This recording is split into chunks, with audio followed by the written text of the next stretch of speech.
Good day. Welcome to this webinar where we give some information on studying the Master Clinical Psychology at Utrecht University. First of all, the way we show on the picture is Utrecht, the city of Utrecht, which is a very nice and historical city. But actually, our campus is less historical. It's these buildings here, and clinical psychology is basically situated in this location. There's a couple of people present here who will try and give you some information. On chat, we have Josita Versteeg. She is our internship coordinator, and she will answer questions on chat. Sitting next to me is Netta Kogel. She is a current student of ours. She originally comes from Israel, and she's studying her master in clinical psychology right now here, isn't she? Yeah? Yeah.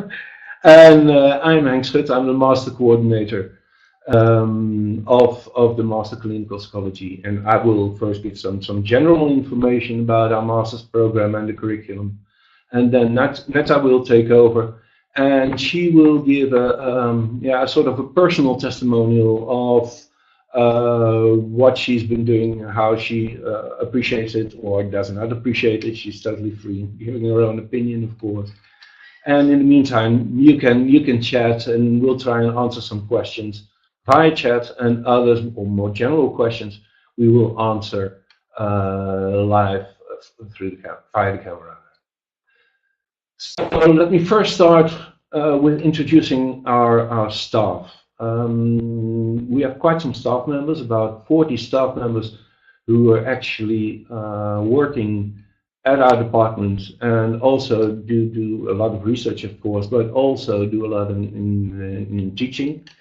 And it would actually be nice for you, if you're really seriously interested in our master, to go to the link that you find on the slide and have a look at our staff members, because then you can get quite some information on who we are and what we actually do, what our fields of expertise is. That gives you a bit of an idea of what we do as a department, where the focus of our interest is, and also that of course, that slips through in our curriculum and in our teaching too. So please visit the website and have a look there. In general, you can say that we have two research groups within our department. One is on clinical psychopathology, and the other one more on experimental psychopathology. Clinical psychopathology is, if we talk about it in terms of research, is more studying new treatment programs and the efficacy and the effects of treatment programs, while experimental psychopathology focuses more on the working mechanisms of certain interventions. So it's more lab studies where they try to really get to the bottom of why certain therapeutic techniques do actually work and under which conditions they don't work, which is, of course, as important. From there, I give you a bit of an idea of the contents of what we are studying. A lot, of course, is about grief and anxiety disorders and obsessive compulsory disorders. It's eating disorders too, and complicated grief. All those kind of topics we discuss the phenomenology of it and the underlying mechanisms. And on the other side, we have treatment and diagnosis and prevention, relapse prevention, etc. All those kind of topics which are more of the core of the clinical interest of it. So that gives a bit of an idea of where the focus of our program is. But you're not basically interested because of the research, you're mostly interested because of the curriculum that we offer, of course. So let's go to that and have a bit of a closer look at the content of the program. This is the general structure of what our program is. We have 4 periods covering the whole year. And in that we offer several courses. Some of the courses are period courses, so they cover one of the 4 periods. Other courses cover a semester, and that is about what we offer, and you see it here in scheme. First of all, we have 2 semester courses. The first is academic professional. Academic professional is a course, I'll give the details about that a little later. Let me first give the general overview. And then we have 2 more semester courses. It's actually 3, I said 2, but it's 3 courses. The other courses are the thesis and the internship.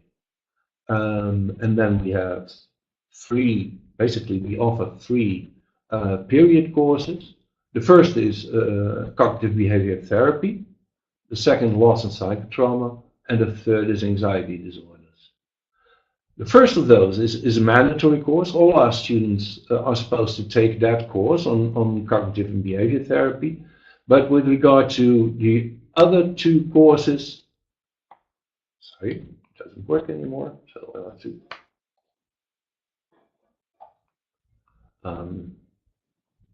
I'm just trying to get this to work.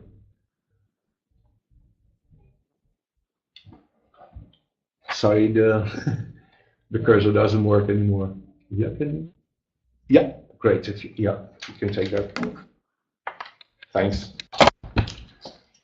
It's work. We have it to work already. So we have 2 elective courses then.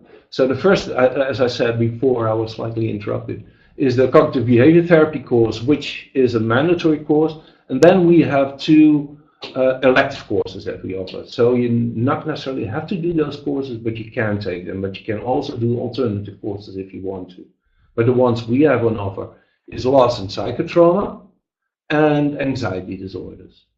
The first is offered in the 2nd period, and the second, anxiety disorders, is offered in the 3rd period. But again, you can do other courses too if you want to.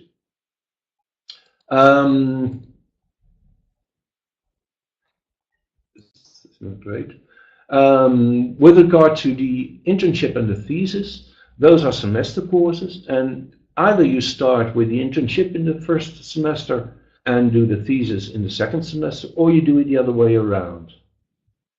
And for international students, since most of the audience present in our webinar today are international students, for international students it's highly recommended to start with the thesis and do the internship in the 2nd semester, or even start after period 3, after you've done all your courses, and then do your internship in the 4th period and during the summer period. That gives a bit of a general idea about the outline of a program. So let's now get into a little bit of detail of the different courses that we have. We have academic professional, like I said, that is a course that covers the whole 1st semester. The course coordinator is Lot Sternheim, you see a picture there. And academic professional is really the course that's with a title that says what it does. It is a course that offers a lot of reflection on your role as a professional in a clinical setting, of an academic professional in a clinical setting. So you're talking about what is illness and what is health in a cultural context. How is that influenced by culture? How is healthcare influenced by countries, by economics, by healthcare systems, etc.?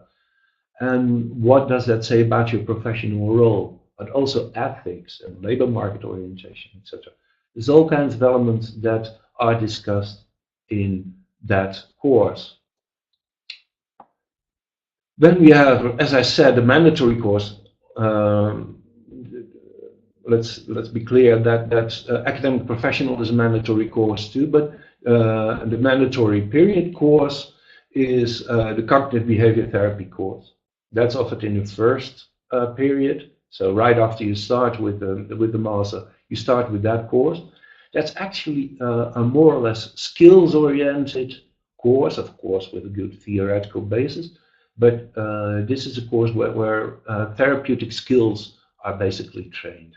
That's the only course, by the way, that differentiates between the Dutch and the international students, in the sense that we offer Dutch work groups, Dutch language work groups, and English language work groups. The course itself is in English. Lectures are all in English, and that's the only course where there are Dutch work groups. All the other courses, it's all in English. Then the two electives, we have loss and psychotrauma. Well, I'm the coordinator of the loss and psychotrauma course. That course is, well, you could guess probably, is about loss and psychotrauma. So impactful events and how to deal with that, therapeutic approaches towards it, but also the theoretical background and empirical material to substantiate what is relevant in a clinical context. And the same goes for what I would call the sister course that we have, that's anxiety disorders. Coordinator of that course is Katarina Meyerbreuker. And that's a bit of a similar course, it's just a different topic and a slightly different approach. And again, I'd like to stress that those two are elective courses in the sense that we offer them, but you're free to look for other options, other courses elsewhere, other courses within the faculty or outside the faculty, different universities even if you want to. But these are the courses that we ourselves do offer.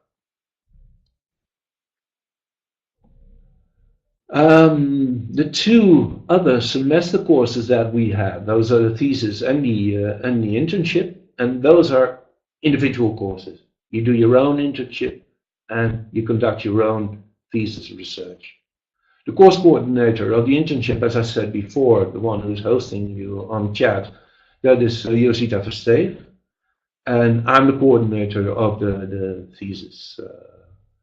And again, I want to stress that those are semester courses. You do the one in the one and the other in the other semester, starting with the semester and then the internship in the second, or the other way around. Let me give a little bit more information about specifically the internship, because that is something that we realize that a lot of international students have questions about or do worry about, and actually Netta will address that later on too. What are the aims of our internship? Well, first of all, to apply academic skills and attitudes in daily practice, in daily clinical practice, and learn professional skills and attitudes, of course. So while working in the field, you gain a lot of experience and you gain a lot of knowledge, and that by doing that you develop your own professional attitude and reporting professionally and academically. So not just the interaction, but also the writing of the reports, etc., which you need to meet the criteria. So those are three important general aims that we have for the internship. Of course, you can have personal aims too. If there are certain things that you think you need to learn or want to learn more, then those can be aims too. But these are the general aims that we have. How to acquire an internship position? Well, one of the ways to go about that is to use your own personal or professional network that you have. Take initiative, send emails, contact organizations where you think, well, this is an organization where I would like to apply for an internship, for instance. We also have a departmental international network, mostly consisting of our alumni students. That is work in progress, of course, but there's quite some of our alumni students who are still active in trying to negotiate and mediate for our current students in getting an internship when they want to do that. And we do have a repository of our own, but that's mostly for Dutch students. So there's a bit of a different trajectory for the international students and for the Dutch students. Am I right? Yeah. Okay. Please interrupt me if you think I'm talking rubbish or anything. Well, is good for international students to know that it is almost impossible to find a clinical internship in the Netherlands if you don't speak Dutch. You really need to speak Dutch in order to find an internship. We have 1 or 2 positions where that's possible, but generally you could say that you have to go abroad, you have to go to a country where they speak your mother's language, your mother tongue, and find a placement there. So that also means that if you think that that's in the country where you live, that this is really right now the best position probably to start orienting on that already, because now you're still there. And you can't start too early with that if it is a general orientation, but just figure out where to go, how to go about it, etc. Because that's more complicated to do from the Netherlands when you're there than when you're still in, say, Turkey or Indonesia or wherever you live right now.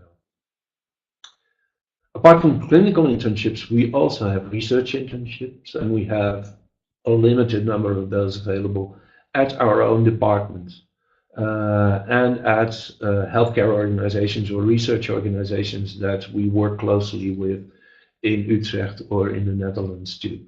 Those are, let me be clear, not clinical placements then. Those are really research internships. So if you are interested in a more research-oriented career, that is a pretty good option too. But if you're really thinking of a clinical position, then we do recommend to take a clinical internship. So what are the requirements for a clinical internship? Well, first, as I said, it's 1 semester. That means that it's 560 hours of work. Not necessarily the hours that you have to spend there, because there's a lot of reading and writing that you need to do too. But in general, you can say it's about 3.5 days work a week for 1 semester, and that's quite a lot, of course. So, but we pay a lot of we think it's very important to have that clinical experience and really find out about yourself in such a professional context. You need to work in a professional team of people working in mental health care, of course. So it's not just very small clinical practices where you can do an internship, because then you miss the professional reflection, the professional feedback from different sources, and probably you also have a very selected and small array of clinical problems that you get confronted with. And you need a trained and experienced local supervisor to give supervision for at least 1 hour a week. You also have supervision from the university, of course. That's less important at this moment. That gives you a bit of an idea of the internship. Can also give you a bit similar information about the thesis, the other individual course that we have. Thesis is really a research project, and you can do that within our department. We have quite a lot of research projects going on where we explicitly have vacancies for our students to participate in this project. But we do have a wealth of organizations that we work closely with in doing research too. So there are quite some options. Inside we have, well, the themes that I already mentioned, like depression, traumatic events, anxiety disorders, grief, or specific therapeutical approaches, etc. But outside, you can work at medical centers, at forensic institutes where we work closely with, or general or specific psychological healthcare centers that we have, like for instance Rinveld, where they have a lot of eating disorders, specialized on eating disorders, and give specialized treatment for that. There also is the possibility of conducting your own research project, but I must warn you for that. Yeah, you really have to be careful what you wish for, because that involves quite a lot of work, because then you have to set up your own project. You're more responsible. You don't work in a team that much. It's more a solo way of working, And for most students, it's not advisable to do it that way. It's often nice to work together with others and get some feedback, work in a team. Yeah, that usually works best if it's your first uh, experience that you gain from doing a real research project. Okay, but I can say a lot, and you don't necessarily have to believe me for what I'm saying. I'm quite convinced of the quality of our program, but I think it's better to hear from the horse's mouth. And actually, one of our students, like I said, that's Netta Kogel, from originally from Israel, who's been here for this year, and I'd like to ask her to give your personal impression, maybe some tips for the people who are watching us.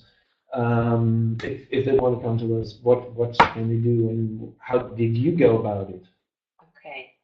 Uh, so, like Hank said, I'm Neta. I'm originally from Tel Aviv, Israel, and I came here to study because I heard that this is an international program, which is right. A That lot is. of international students come here, and it's really positive, I think, if you're an international student. The program here, I find it in a really high academical level. The courses are really interesting. Like Hank said, half of the courses that you need to complete are elective courses, which means that you can choose courses accordingly to your interest and your future goals. For instance, I am really interested in trauma, and I took courses this semester and next semester that are more related to that, and I feel that I gained a lot of knowledge because of it. Um, and the teaching method here is really interesting. In most lectures, special guest lectures come to lecture according to their expertise. And this can be really interesting to know and to hear about their actual daily work as experts.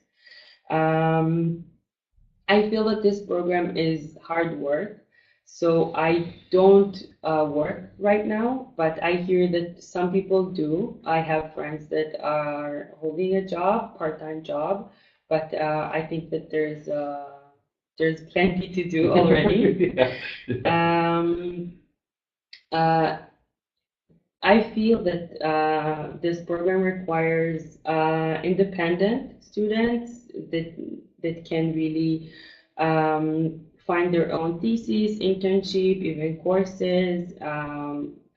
Hank is really helpful, and also the professors and the courses. But you need to be really independent and to know what you want and search for that accordingly. Um, and personally, I have a lot of things in order for my program to be acknowledged in Israel, and Hank and the staff are really helpful with that.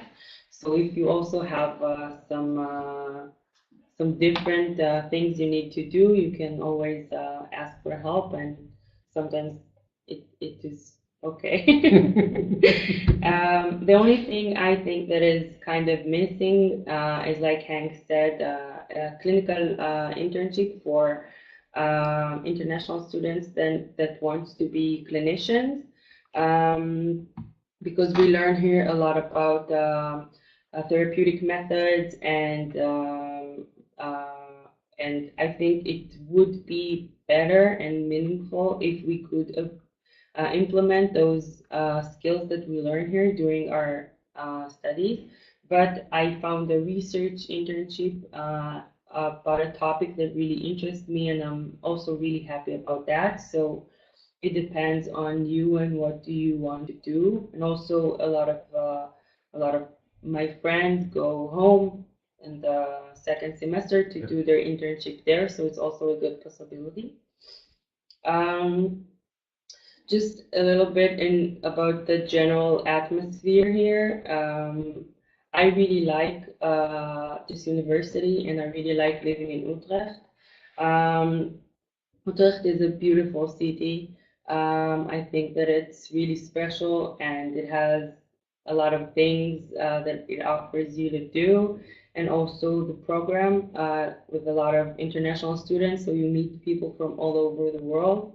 I think that it's especially interesting when we come from the psychological field to learn a little bit about how it is in different countries, and maybe to learn more and like how it is worldwide.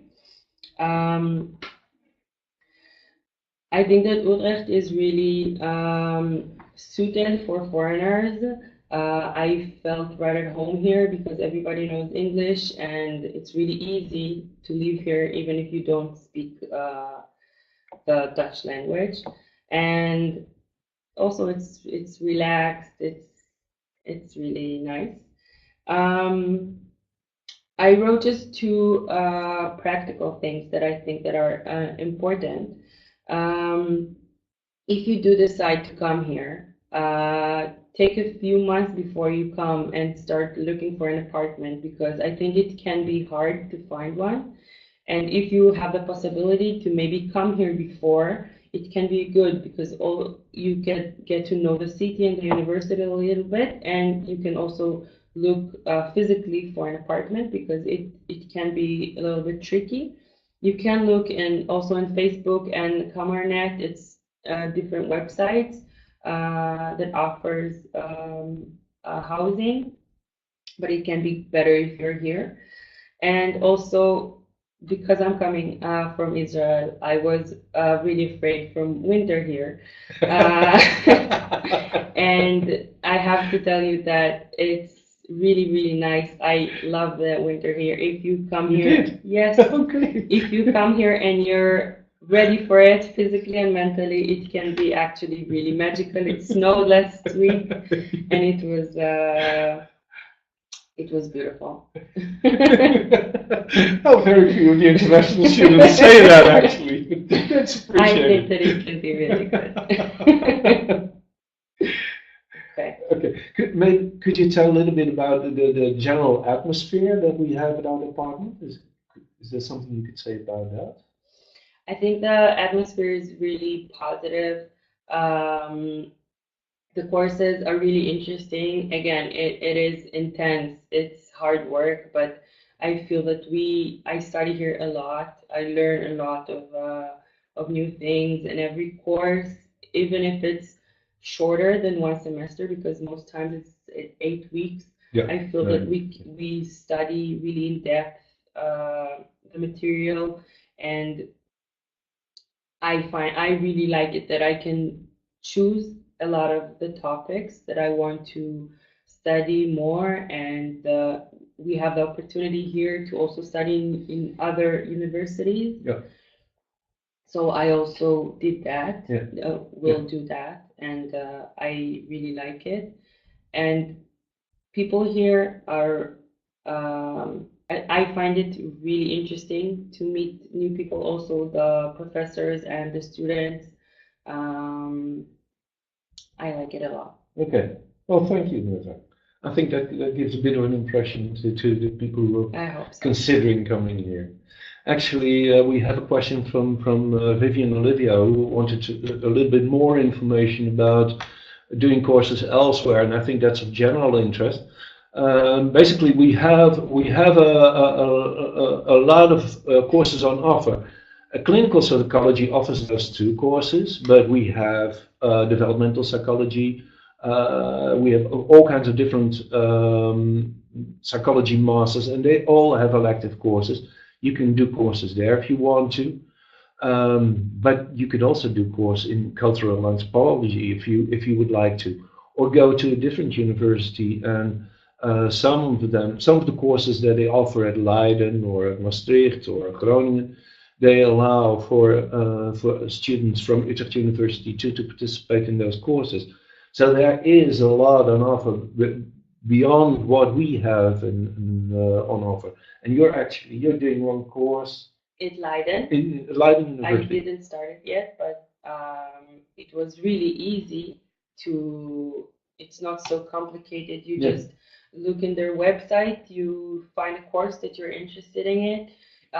Then you just need to fill in some form. Hank helped me with that, and it's just easy like that. It's not complicated. Yeah. Okay, well, thanks, Netta. That really was helpful. I'm sure for a lot of a lot of people in the audience. So let me give a little bit, because we're close to closing time right now, and time for additional questions. A little bit of information about the career perspectives that we have. After our graduation, what can you actually do? Well, you can start working in mental health care, of course, which is what most of our students is their ambition. And you can talk about treatment and diagnosis there. Mind though that what we're doing is offering a basic clinical psychology education. For registration, more is needed, and that you can do in your own country. You can do that. No, if you don't speak Dutch, it's difficult to do that in the Netherlands actually. But one important thing to keep in mind is that you need to check in place where you think that you will build up your career, that you need to check whether the courses are, whether the master's course in clinical psychology at Utrecht University is accredited.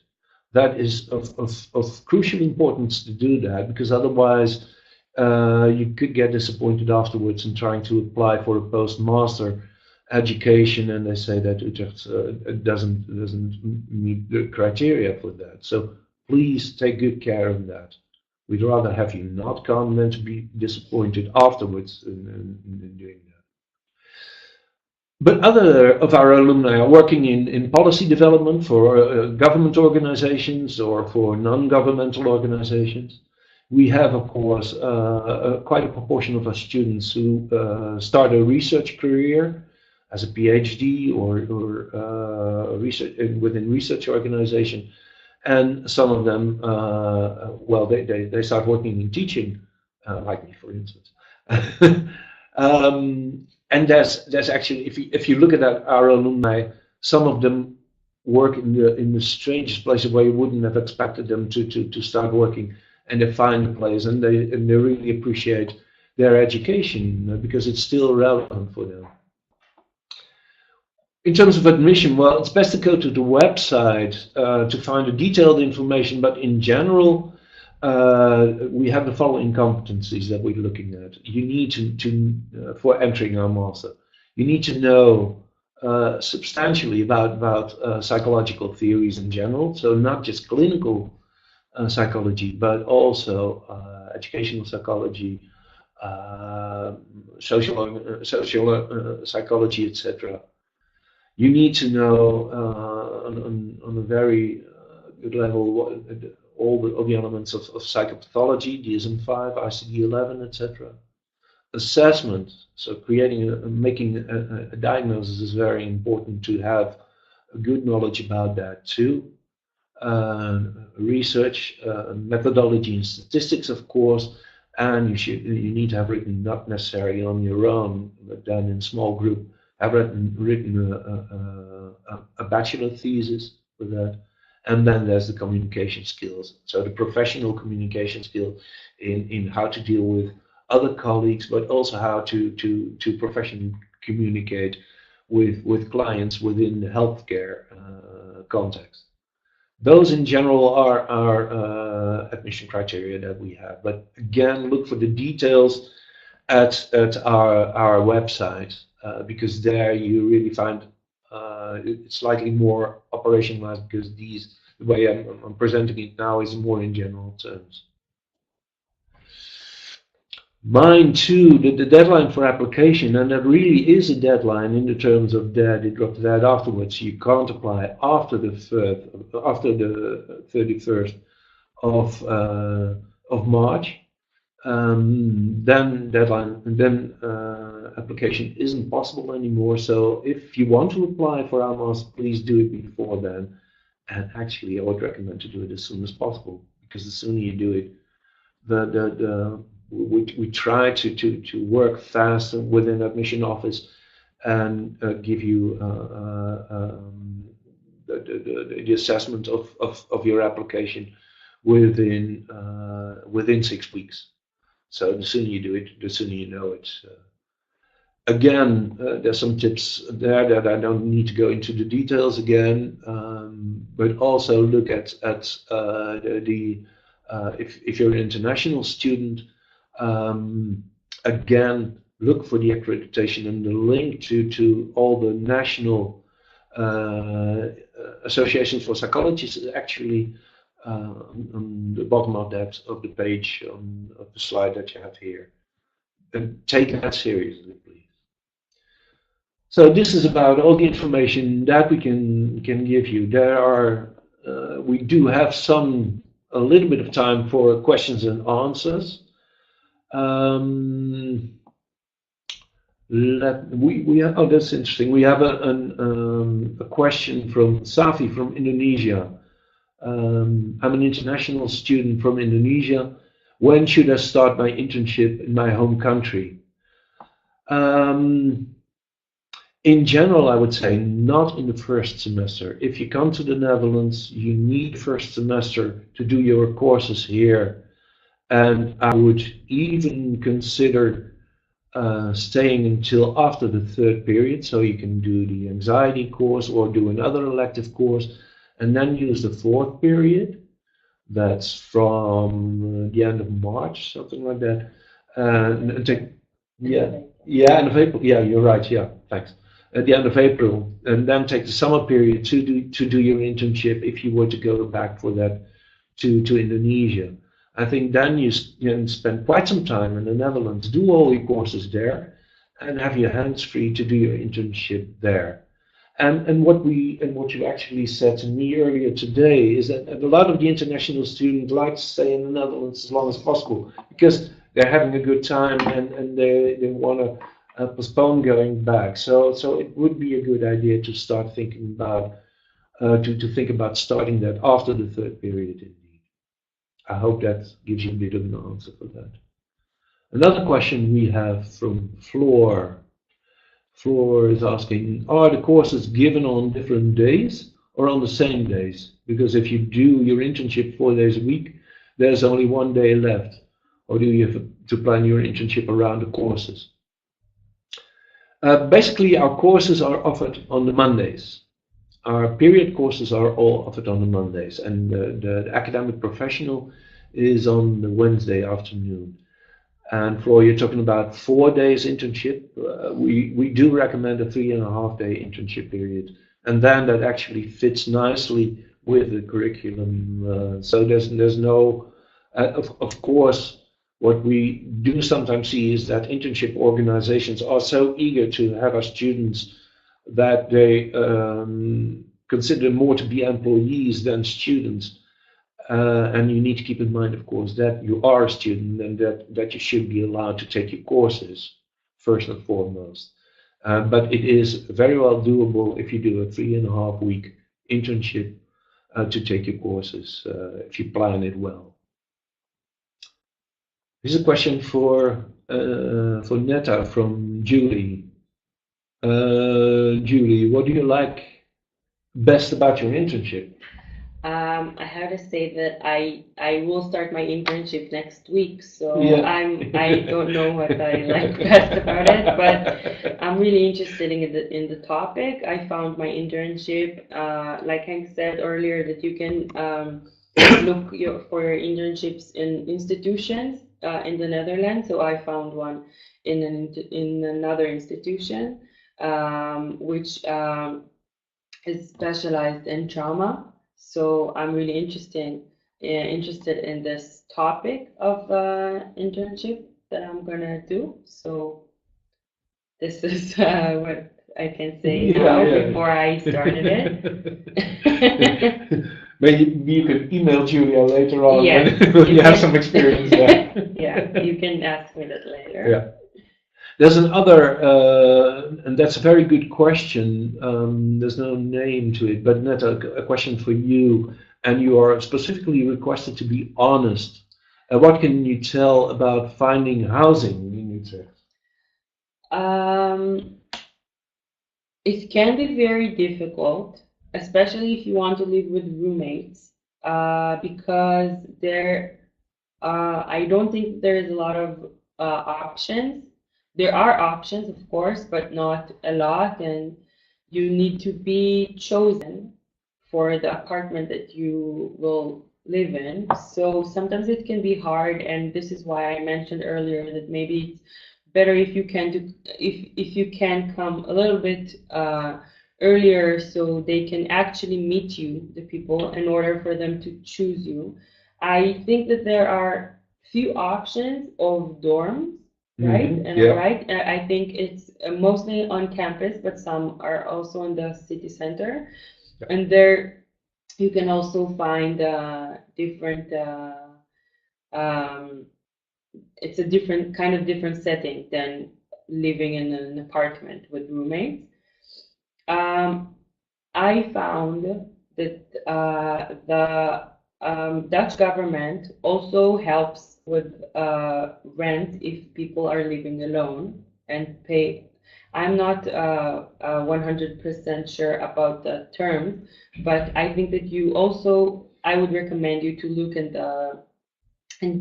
the Dutch government website about student housing, and they also have tips there and things that can be done. And also, Utrecht is really close to other cities. So if you Yeah. prefer living in Amsterdam or in Leiden, it's very easy to get here if you don't want to live here. Yeah, that's very valuable information. And specifically, also the start early, start looking early.